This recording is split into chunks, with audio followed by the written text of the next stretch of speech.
Hello everyone, आज है 25 अक्टूबर और आज इस वीडियो में हम बात करने जा रहे हैं सुज़लॉन एनर्जी के बारे में। देखिए 32 रुपये का शेयर है, 2% की तेज़ी है और मंडे को ना बाजार में बहुत बड़ी गिरावट थी।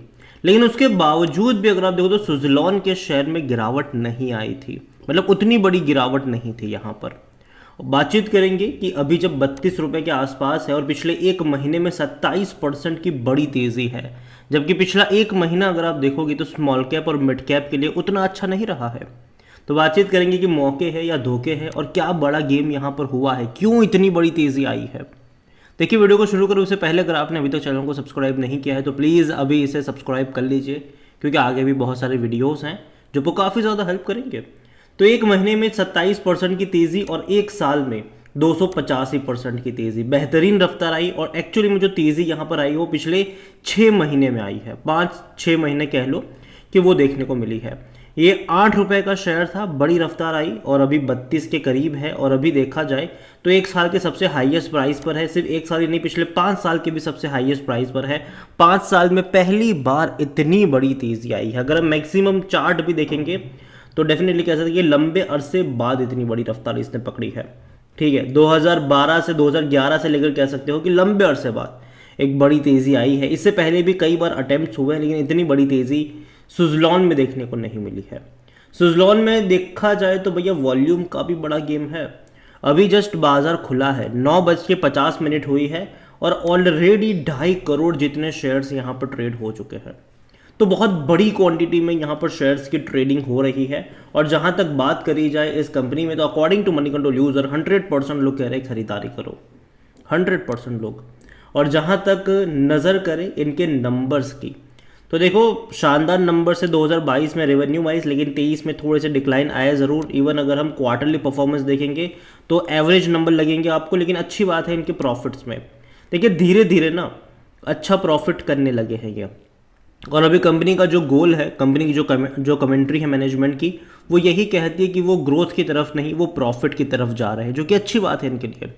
क्योंकि देखो पहले सुज़लॉन जो डेट ट्रेड में जो मतलब कर्जे में फंसा था, उसकी सबसे बड़ी वजह ही यही थी कि कंपनी कई जगहों पर बिड कर रही थी और उस प्रोजेक्ट को कंप्लीट करने के लिए बैंक से लोन उठा रही थी और बाद में उस लोन को चुकाने में दिक्कत आ रही थी।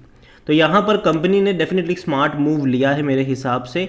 और तो और अगर हम नज़र कर देखो तो महंगे वैल्यूएशन के ऊपर 83 का है, ये जस्टिफाइड नहीं है। सेक्टर पी 43 का है। देखो ये एडजस्ट हो जाएगा अगर इनके क्वार्टरली रिजल्ट्स आने वाले कुछ क्वार्टर में बेहतरीन नज़र आए, बेहतरीन नज़र आए। अगर नहीं आएंगे तो दिक्कत होगी। यहाँ पर 100% एनालिस्ट कहते हैं खरीदारी करो।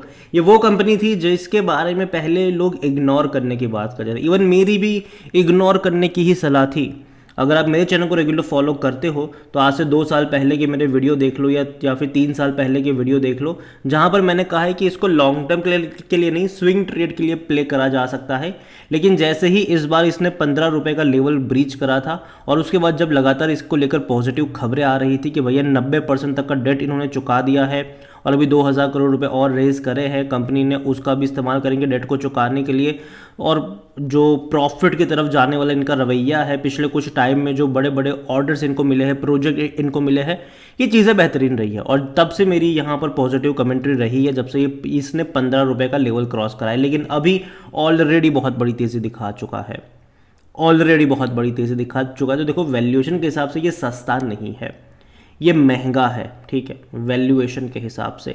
लेकिन जो तेज़ी की सबसे बड़ी वजह भी थी ना, वो ये थी कि भैया बड़े फंड हाउस की यहाँ पर एंट्री होना एक ही क्वार्टर में। अगर जून क्वार्टर में अगर आप देखोगे तो प्रमोटर की 14.50% की होल्डिंग थी ज़रूर, लेकिन प्रमोटर की ऑलमोस्ट 80% की होल्डिंग गिरवी थी, 11.71% की होल्डिंग गिरवी थी इनकी। अभी भले ही सितंबर में प्रमोटर की होल्डिंग 13.29 पर आई है, लेकिन प्रमोटर ने अपने सारे के सारे गिरवी शेयर्स छुड़ा लिए हैं। तो ये एक अच्छी बात है कि पहले प्रमोटर की 14.50% की होल्डिंग गिरवी थी, उनमें से 80% शेयर गिरवी थे। अभी इन्होंने सारे के सारे शेयर छुड़ा लिए। थोड़ी सी होल्डिंग कम ज़रूर हुई है, लेकिन वो कोई दिक्कत की बात मुझे नहीं लग रही है। यहाँ पर अगर आप देखो म्यूचुअल फंड्स मार्च में 0.08% थे म्यूचुअल फंड, जून में ये बढ़ के 0.74 पर आए और सितंबर में ये 4.70। तो फंड हाउस की बड़ी बाइंग आई है जून में, जहां डोमेस्टिक के पास 5.17% की होल्डिंग थी, अभी 5.12, थोड़ी सी बिकवाली है, लेकिन सबसे बड़ी क्वांटिटी यहां पर एफआईज भी खरीद रहे हैं। 7.80% से बढ़कर ये 10.88 पर आए हैं। तो बहुत बड़ी क्वांटिटी कह लो वो म्यूचुअल फंड ने खरीदी है। पहले जो म्यूचुअल फंड के पास कुछ भी नहीं था, मतलब बहुत मिनिमम क्वांटिटी थी, आज ऑलमोस्ट 5% की होल्डिंग लेकर बैठे हुए हैं। एफआईज भी 10.88% की बड़ी क्वांटिटी लेकर बैठ चुके हैं यहाँ पर। तो ये एक अच्छी बात है कि भैया बड़ी बड़ी क्वांटिटी है इनके पास। और जहाँ तक रिटेल और अदर की बात करी जाए तो 66.02% की होल्डिंग है, जिनमें से रिटेल के पास 24.09, अदर पार्टीज के पास 41.92% की होल्डिंग है। देखा जाए तो रिटेल की जो होल्डिंग है वो उतनी की उतनी ही रही है। अदर पार्टीज ने यहाँ पर होल्डिंग बेची है। जो जून में अदर पार्टीज के पास 47.27% की होल्डिंग थी, उन्हीं की होल्डिंग 42 के करीब आई है। तो देखा जाए तो जो फंड हाउस ने म्यूचुअल फंड्स ने खरीदा, जो एफआईज ने खरीदा, वो एक्चुअली में प्रमोटर की तरफ से बेचा गया और अदर पार्टीज की तरफ से बेचा गया। रिटेल इन्वेस्टर ने अभी भी यहाँ पर बिकवाली नहीं करी है, ना ही कह सकते हैं कि डोमेस्टिक ने भी उतनी बड़ी यहाँ पर बिकवाली करी है। थोड़ा बहुत है लेकिन उतनी बड़ी नहीं है। देखो सुज़लॉन को लेकर मैं एक ही चीज़ कहूँगा कि देखो वैल्यूएशन के हिसाब से देखा जाए तो ये महंगा ज़रूर हो चुका है, लेकिन जो म्यूचुअल फंड्स ने पिछले ही क्वार्टर में एंट्री करी है, जो बड़े बड़े फंड हाउस ने पिछले ही क्वार्टर में एंट्री करी है, देखना रहेगा कि वो लॉन्ग टर्म के लिए यहाँ पर निवेशित रहते हैं कि नहीं, क्योंकि बहुत कम टाइम में बहुत बड़ी तेज़ी ये दिखा भी चुका है।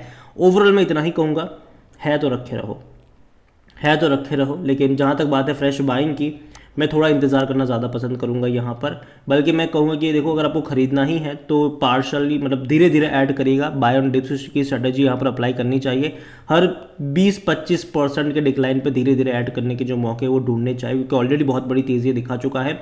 और अभी सितंबर क्वार्टर के नंबर भी काफ़ी ज़्यादा यहाँ पर अहम हो जाएंगे कि किस तरीके से नंबर्स ये लोग रिपोर्ट करते हैं, क्योंकि देखा जाए तो भैया एक्सपेक्टेशन काफ़ी हाई है इस सितंबर क्वार्टर के नंबर से। अगर वो डिलीवर करते हैं अच्छे नंबर तो डेफिनेटली चीज़ें बेहतर होगी, लेकिन अगर नहीं कर पाते हैं तो फॉल के लिए भी आपको तैयार रहना पड़ेगा। हालांकि चांसेस थोड़े से कम ही हैं, और मैं यही कहूँगा सुज़लॉन में कि बाय ऑन डिप्स के मौके हैं, लेकिन हर 25% के डिक्लाइन पर। यहाँ पर आप एक चीज़ याद रखिए कि अगर आपको 100 शेयर खरीदने हैं तो पहले 25 ही खरीदे, बाद में हर 20-25% के डिक्लाइन पर 25-25 ऐड करने के मौके आपको ढूंढने चाहिए। इस तरीके से यहाँ पर आप प्ले कर सकते हो। ऑलरेडी काफ़ी महंगा तो ये हो ही चुका है, लेकिन देखते हैं कि आने वाले क्वार्टर में नंबर किस तरीके से इसके रिप्रेजेंट होते हैं। उम्मीद करते हैं कि अच्छे नंबर आए, चीज़ें यहाँ पर बेहतर हो इस कंपनी के लिए।